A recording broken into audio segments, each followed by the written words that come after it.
Þetta verk er fyrsta útilistaverkið sem er reist í Reykjavík og er það gjöf frá borgarstjórn Kaupmannahafnar í tilefni af 1000 árum frá landnámi Íslands.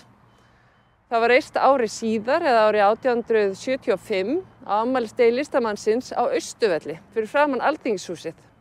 Bertel var dansk-íslenskur en hann fæddist í Kaupmannahöfn árið 1770 og átti íslenskan föður. Og sína daga þá var hann einn frægasti myndlistarmaður Evrópu.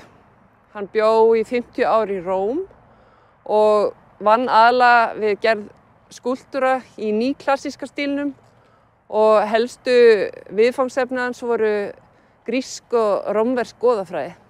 Bertel gerir myndina árið 1839 þegar vinkonans, barónessan Kristína Stampe, hvatti hann til að gera sjálfsmynd af sér. Og hún sýnir listamanninn, þar sem hann tekur sér pásu frá verkinu. Hann er hérna með verki von og heldur á verkformum sínum og er þungt hugsi. En svo líka áhugavert að hann er aldraður maður þegar hann gerir þessa sjálfsmynd. En hún er augljóslega af ungum listamanni, þannig að hann hefur ákveðið að gera unga sjálfsmynd af sjálfu sér. Þegar styttan var reist var öll tjaldað til. Það voru helstu fyrirmenni með ræður, skáld ortu ljóð og konur sáum að skreyta svæðið í kring og í kringum styttuna. Og sá hópur kvenna var síðar að Thorvaldsen-félaginu sem er enn virt félag í dag.